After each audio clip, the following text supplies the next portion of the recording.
monsieur, bienvenue à Metro News. Voici les principaux titres qui seront développés aujourd'hui. Une délégation d'élus américains d'origine haïtienne du National Haitian American Elected Officials Network, NEON, a effectué une visite en Haïti pour évaluer la réponse des États-Unis et d'Haïti suite au séisme qui a frappé la péninsule du Sud le 14 août dernier. L'intrusion de militants lundi pendant la signature de l'accord de la commission de recherche d'une solution haïtienne à la crise ne remet pas en cause le contenu du document selon Jacques Syndic, membre de cette entité. Les 224 millions de dollars accordés par le FMI à Haïti représentent un faible montant comparé à l'étendue des zones touchées par le séisme du 14 août dernier, selon l'économiste Kessner Farrell.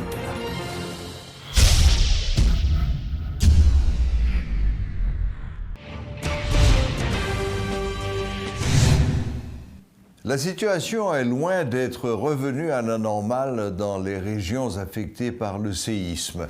À Campérin, la gestion des cadavres, toujours sous les décombres, pose problème selon le maire de la commune, la maire Carla Nicolas. Intervenant pendant le journal du matin, elle a expliqué que depuis les dernières pluies, la fièvre sévit dans la localité. Elle a également déploré que l'ensemble de l'aide se concentre à Marceline, section la plus touchée, alors que le reste de la commune a aussi besoin d'assistance. Parallèlement, dans la Grand'Anse, la vie tente à reprendre 2 semaines après le tremblement de terre. Mais le pont estimé qui relie Jérémie au reste du pays est considéré comme trop endommagé pour permettre la circulation, ce qui oblige à transborder le ravitaillement, explique Jean-Michel Clévrin, notre correspondant sur place. Là encore, la rentrée des classes ne paraît pas envisageable avant le 4 octobre prochain. Dans l'intervalle, l'aide commence à parvenir aux cailles, même si les sections communales restent toujours difficiles d'accès. Le gouvernement va devoir s'activer pour trouver d'autres bailleurs afin d'aider la péninsule du Sud à se relever, affirme l'économiste Kessner Farrell, qui déclare que les 224 millions de dollars accordés par le FMI représentent un faible montant comparé à l'étendue des zones touchées par le séisme du 14 août. Quant aux 39,9 millions de dollars reçus, il s'agit d'une indemnité versée par la police d'assurance CRIF contre les catastrophes naturelles, explique-t-il. Une délégation d'élus américains d'origine haïtienne est venue faire une visite d'exploration. Ils se sont rendus dans le sud. Ils étaient au nombre de 8, si j'ai bien compris. À leur tête se trouvait le docteur Alix Desulmé que nous avons ce soir en visioconférence. Bonsoir, docteur Desulmé. Bonsoir, et c'est un plaisir pour moi ensemble avec nous après-midi et pour me saluer tout auditeur et auditrice qui attendent moi après-midi. D'accord. Et avec docteur Desulmé, nous avons Madame Marie Woodson tout qui est là, sous écran avec, mais nous avons commencé à voir, sous même qui était chef de délégation. Donc, rappelez-moi comment va y passer. Nous faisons un jour en Haïti, un jour complet.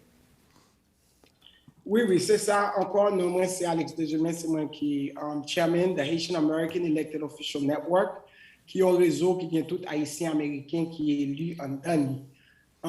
Nous pensons qu'il est très important. Nous avons une réunion très importante de M. Dieu avec le White House. Que nous pensons que pas seulement pour nous descendre en Haïti, pour regarder la situation, pour nous connaître ça, que ni gouvernement haïtien et gouvernement américain, que nous tous qui dans le réseau représentés en pile nous tous là c'est américain nous mais c'est en pile nous c'est haïtien américain ça veut dire en pile dans membre dans groupe là nous fait en Haïti comme on dit l'embrit nous enterré en Haïti nous on bagaille dans groupe là même si gain pas parler créole bien ou connaît créole on a fait tellement bien tout non mais gain créole yo plus mal passé ouais et gain pas qui pas même qu'on Haïti même, mais nous avons des en commun, nous toute la remet Haïti et nous voulons pour Haïti avancer. So, le groupe là a fait de 80 élus qui dans office Kounia là, qui est juge, tout bagay la donné, député, sénateur, etc. Et nous avons former, moun qui était dans office déjà, qui l'ont additionné presque dans 150 élus haïtiens américains qui sont dans le réseau. Nous pensons qu'il était très important pour nous parler ensemble avec deux gouvernements pour nous qui responsent, qui plan pour les après parti en Haïti et qui ça passé et qui ça fait. OK, mais docteur Desulmé, donc quoi nous faisons journée entière en Haïti qui bon aller? Oui, nous avons atterri nous avons deux délégations, nous avons une délégation New York, New Jersey à Cap-Vini, nous étions supposés entrer avant nous, mais unfortunately avec New York, ils étaient venus après nous. Sur nos mêmes délégations New York, en Floride là, qui étaient député Peuple Amkadi, Marie Woodson qui est là ensemble avec nous, avec l'autre membre qui était ensemble avec nous dans le groupe ça. Nous sommes entrés à 9h, nous quittons ici à 9h30, nous entrés à 11h30 en Haïti, et quand nous entrés à c'est juste process, et puis tout à le salon diplomatique là, et puis nous rencontrés avec 2-3 membres, et puis tout à midi, nous prenons l'hélicoptère pour nous faire assessment de ma niche, pour nous voir qui s'est passé. Et il est très important, voyage ça, nous avons fait un hélicoptère, peut-être ou est dans l'autre perspective. Pendant nos chita ici, là, nous avons des gens qui pour nous dans WhatsApp, dans l'autre social media, et le différent, nous avons regardé des choses totalement pour après l'école crasée net, pour après qu'il y a tout petit temps collé ensemble. Et l'hélicoptère est passé tout de boyaux, tout de côtés dans la zone, il faut bon virage, mais nous pouvons réellement faire une très très belle évaluation. OK. Donc, mais nous pas atterrir, nous pas descendre à prendre contact à Mounio. Non, nous pas faire ça. Peut-être là nous sommes arrivés à 11h30, que nous avons dernier groupe qui t'a supposé. Arrivé, il était en trop tard. Même peut-être on connaît en Haïti, midi, c'est presque demi-journée en temps du passé. Et j'avais dit non à cause de qui j'en ai dit ça, wind qui vient vent de l'hélicoptère et c'est chaque jour ils changent route ils fait avec militaire ils bagay comme ça son bagay qui était très très spécifique qui était dit nous pas de chance pour nous descendre à cause du titan nous on pack schedule tout après ça pour nous venir pour rencontrer le premier ministre là et avec l'ambassade américaine. Très bien, très bien. Maintenant, docteur Desulmé, qui monde qui pourra parler nous de qui ça pas le fait qu'on est là? Est-ce que c'est vous-même ou bien est-ce que c'est Madame Woodson? Non, ça c'est député Woodson qui state représentative Woodson et nous apprenti le beau rôle dans sous affaires earthquake relief là, nous un comité qui campait et il y a différents membres pour jouer quelques rôles clés dans l'effort ça et Madame Woodson c'est lui qui chairwoman ça nous les finance et fundraising comité qui pour make sure pas seulement que nous gain ça nous pour nous coopérer c'est avec honneur avec tout respect pour moi introduire une membre et c'est l'équipe comme élu dans l'état Floride là qui est Marie Woodson. Eh bien, docteur Desulmé, merci un pile de ce côté vient joindre nous, même si c'est par visioconférence, mais si vous précision au bon nous. Donc, on est là, on va parler avec Madame Marie-Paul Woodson. Merci, docteur Desulmé, à bientôt, et puis bonne chance. Merci. Madame Woodson. Merci beaucoup du fait qu'on a une opportunité pour me parler avec mon cap surtout en Haïti et tout l'autre côté. Et m'a dit que chairman Alex Desulmé fait un bon travail dans côté hier, il était organisé un bon groupe de nous-mêmes qui élus aux États-Unis pour nous aller en Haïti, pour nous aller où ça a passé dans le pays côté nous te faire. Ensuite, pour nous te faire une conversation avec Premier ministre, ensemble tout avec ambassadeur haïtien, ambassadeur américain, USAID, US Command qui en Haïti as well, Air Force, US Air Force qui te permettent que nous t'aller pour nous te ouais pendant que nous t'es dans l'hélicoptère là pour nous ouais qui s'est passé dans le pays les cailles qui j'en frère nous avec soeur nous dans une situation très difficile. OK, très bien, Madame Woodson. Mais écoutez là, alors à quoi faut-il s'attendre? Concrètement, qui ça nous va le faire? Nous pourrons faire des relevés de fonds, nous pourrons faire des rassembler, manger, faire toute qualité. C'est travail ça, nous pourrons le faire qu'on y est là. Exactement. Comme tu as maintenant dit au groupe, ça nous talons en Haïti parce que comme Haïtien américain qui est élu, que nous toujours en Haïti, même là que nous ici, nous représenté ici, nous fait travail ici. But voyage là, premièrement, c'est pour nous talouer qui vient bagailler. Deuxièmement, pour nous demander administration haïtienne, comme on connaît Premier ministre, avec tout l'autre monde qui est dans l'autre ministère et tout, qui gens que nous-mêmes comme diaspora, que nous travaillons avec eux pour nous porter aide par nous, pour nous voir qui gens nous aider pays par nous. Nous parlons dire qui ça pour faire, ni nous parlons dire but comme monde qui voyager à l'étranger, qui visite l'autre pays, qui voit qui gens bagaille, so nous voulons faire contribution par nous. Et ça nous t'est fait comme chairman dans ce jour, nous organiser comme élus dans le pays aux États-Unis, pas juste dans Floride là seulement, tout aux États-Unis, dans tout État. Nous prenons, nous mettons tout ensemble, nous dit, tu as trop l'argent qui t'est perdu, le tremblement de terre là t'est passé en 2010. Tu as pile l'argent que tu as voyé pour payer, que tu as dit l'argent ça pour payer, et nous te ouais que l'argent ça n'a pas fait travail pour te faire vraiment. So, comme leader, nous prenons un rôle pour nous dire, nous ramasser contribution ici, but si on nous dit, il y a une donation, il dit contribution, ça c'est pour telle organisation, n'a pas organisation en l'argent, but n'a pas un portal tout que nous ouvrons, tout le monde qui ramasse l'argent, qui joint l'argent, pour y mettre dans le portal là, qui ça que vous faites avec l'argent, combien l'argent vous recevez, qui ça vous fait avec l'argent, et puis pour vous avez preuve tout que vous travaillez dans les cas pour aider les gens pendant un moment difficile ça. Et tout le monde a obligé de reporter là-dedans, dans le portal là. Si vous pas reporté, des médias partis d'ailleurs pour dire qui ça vous fait avec l'argent, pour vous bailler qui ça vous fait avec l'argent. Nous-mêmes, si vous avez l'argent tout que vous mettez, que vous pas mettez non organisation pour bailler l'argent ça n'a fait, n'a prend l'argent ça, n'a bail organisation qui montre que vous gagnez dossier dans les cas que vous fait travail humanitaire dans les cas pour yo ka dire OK si c'était cas y a bâti pour yo dire mais cas yo bâti si c'était monde dans la santé que a travail pour aider moun yo pour yo dire mais ça a été fait pour l'argent yo pas passer en 20 gens que yo t'ai passé encore c'est but ça nous besoin mettre transparency avec accountability.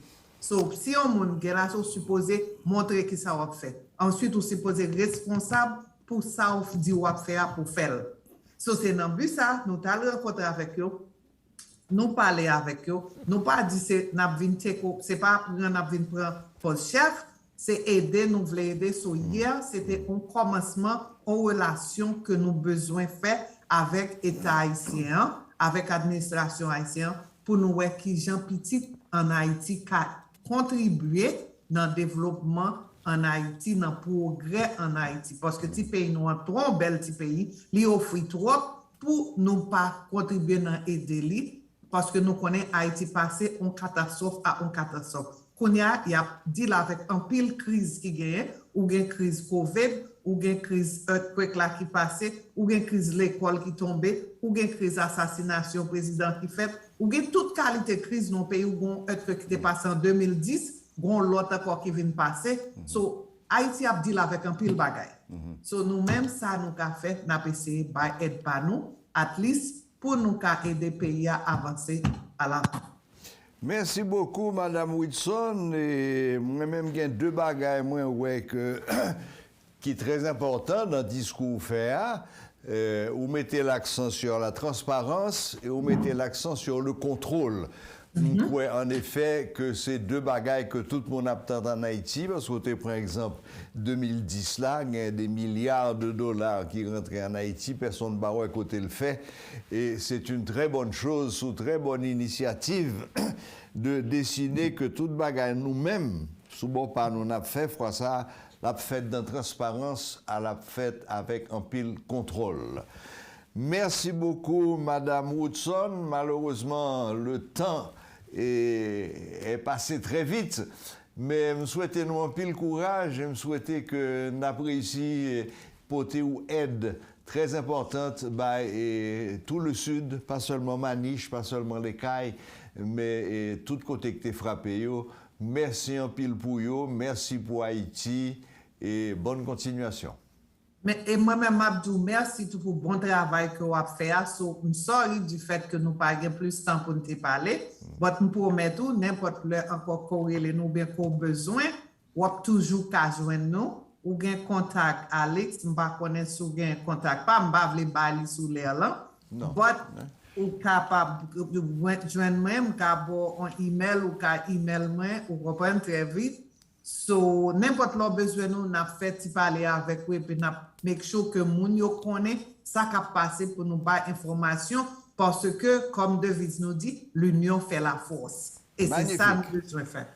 Merci beaucoup, Madame Woodson. Bonne fin de journée. À bientôt. Merci beaucoup. Bon après-midi. À la prochaine.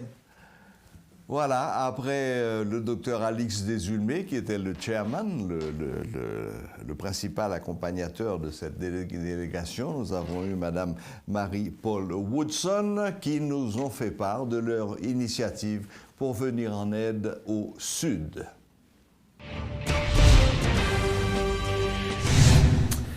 L'intrusion de militants lundi pendant la signature de l'accord de la Commission de recherche d'une solution haïtienne à la crise ne remet pas en cause le contenu du document selon Ted Syndic.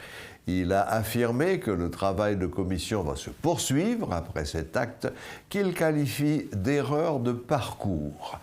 Nous écoutons les explications de Ted Syndic, membre de la commission de recherche d'une solution haïtienne à la crise.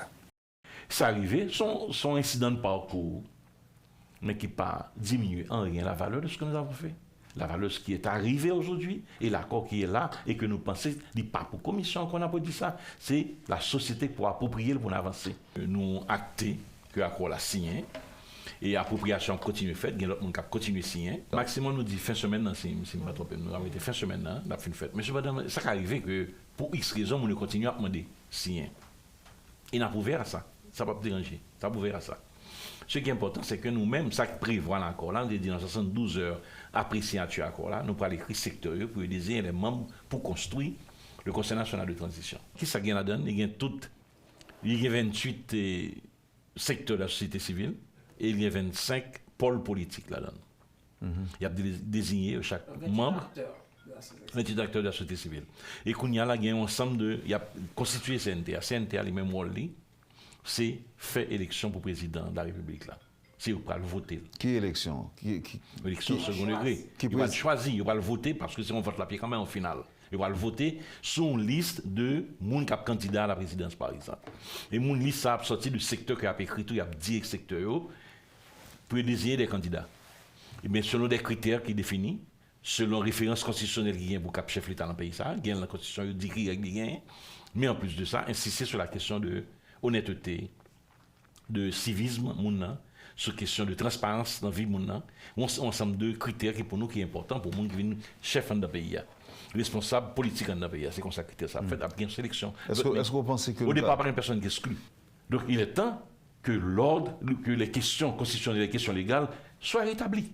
C'est le premier contenu gain. Deuxième bagaille, c'est que le pays a une constitution définie deux pouvoirs, deux têtes dans le pouvoir, le président et le premier ministre. L'accord prévoit que c'est ça, la retourner à ça. Il faut qu'un président, il faut qu'un premier ministre.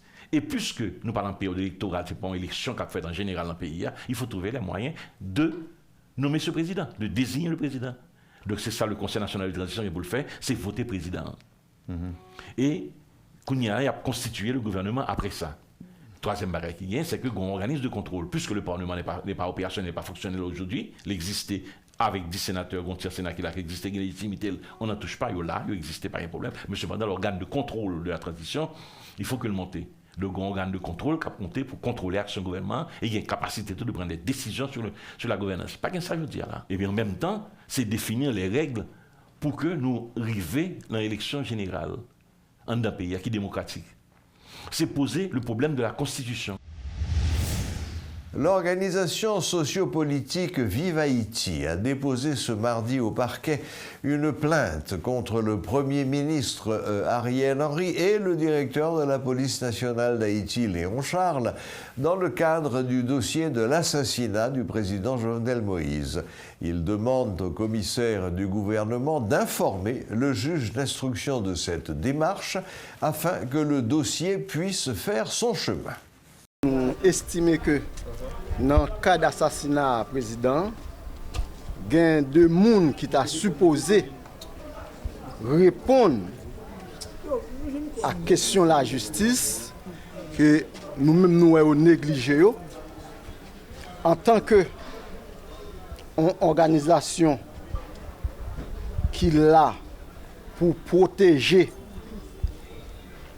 tout intérêt société. Dans le cadre de ça, nous sommes obligés de déposer plainte ça pour nous dire que à commissaire gouvernement, il y a deux personnages là qui sont très importants pour attendre dans le cadre de dossier ça. Et à cette phase, je pense que le commissaire a pour devoir, pour le point inquisitoire supplétif, pour mettre le juge d'instruction au courant pour le dossier capable de faire chemin.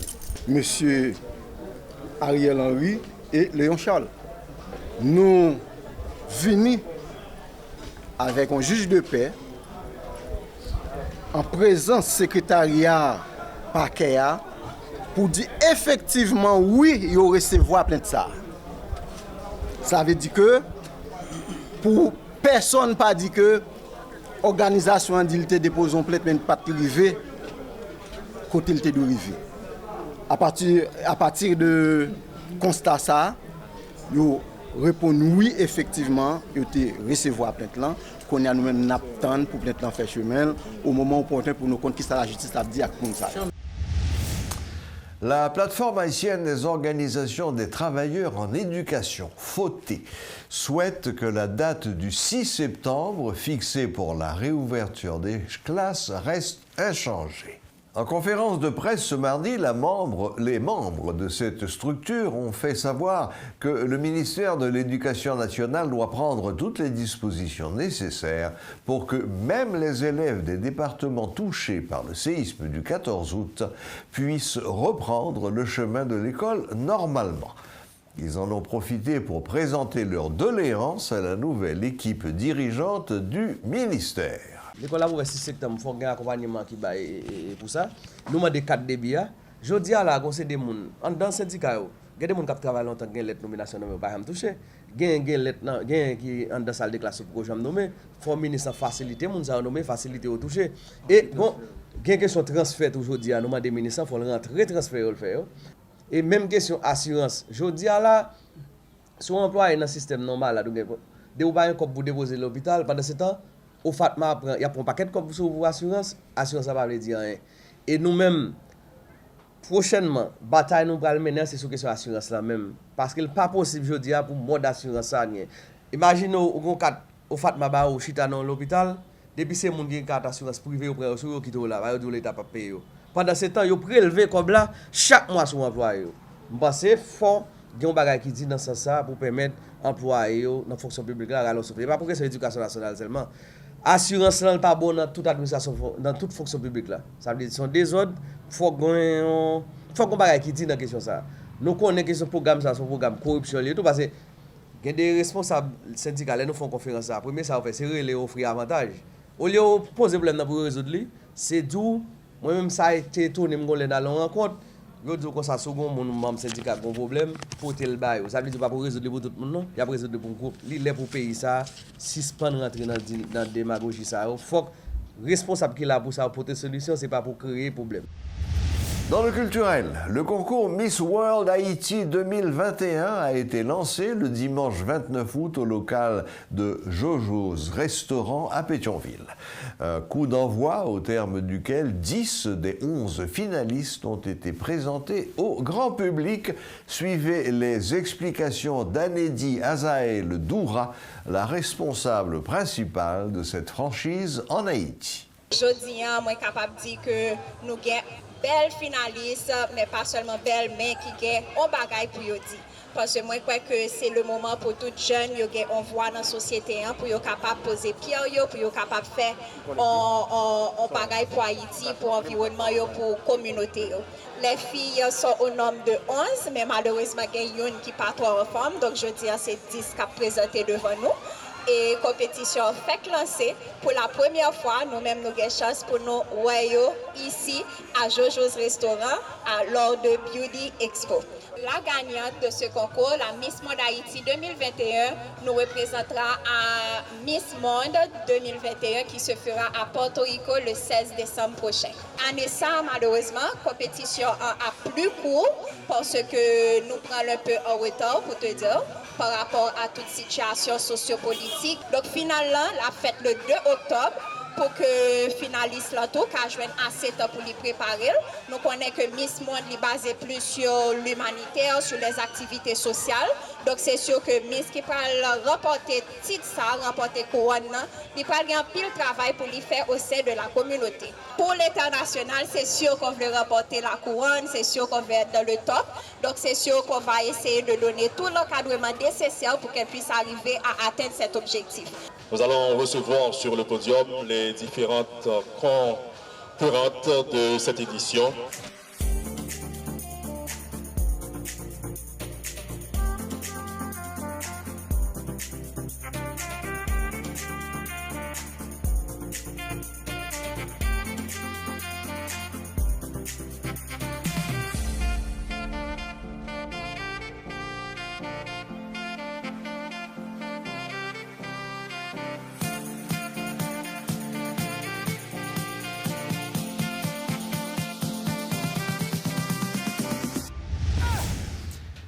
Nous avons tous eu l'occasion de croiser le long de nos rues principales, et ce dans tout le pays, des marchands de street food que l'on appelle ici machan fritaille ou bien machan manger cuite. C'est un secteur important de la vie économique du pays et nous allons voir avec notre invité d'aujourd'hui, William Savary, ce que ce secteur représente. Bonsoir William Savary. Bonsoir Serge, bonsoir Métropole, bonsoir Haïti, bonsoir tout le monde. Voilà, alors, street food, machan fritaille, machan chien, il y en a partout. Absolument. Il y en a partout et dans tout le pays. Vous me disiez qu'il y a quelques années de cela, vous avez fait une enquête sur ce que ça représente. En 2010, quand je suis arrivé en Haïti, après 40 ans d'absence, l'une de mes préoccupations a été de comprendre comment fonctionne l'économie du pays. What makes it stick? Okay? Et j'ai fréquenté les LACOU, j'ai fréquenté les syndicats, j'ai fréquenté les parcs industriels, j'ai fréquenté, bien sûr, j'ai visité à travers le pays. J'ai organisé un groupe de jeunes, 25, que j'ai répartis à travers les départements pour recueillir les informations sur sur la nourriture de rue. Street food, yeah. Oui, de street food. Donc, avec ça, on a pu, premièrement, faire un inventaire. À l'époque, on avait recensé 125 000 dans le pays. Dans tout le pays. Oui, 125 000. Aujourd'hui, ça doit être 125 000 à Port-au-Prince seulement. À Port-au-Prince seulement, bien sûr. Et on a pris le soin de calculer, de discuter avec eux et comprendre leur fonctionnement.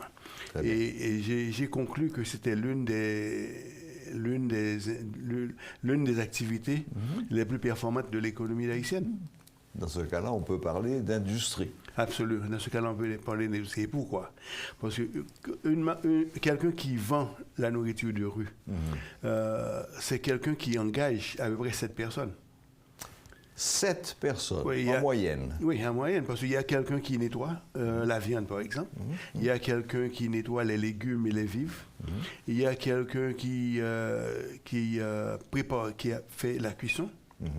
Et il y a quelqu'un qui fait la vente, et quelqu'un qui fait le marché, quelqu'un qui fait le colportage, c'est-à-dire qui rapporte à la fin de la journée et le début de la journée tous les bacs-en-clans dont on a besoin pour préparer la journée. Maintenant, ce sont des gens qui commencent leur journée très tôt. Hein, parce que là, 4h, 5h, 6h du matin.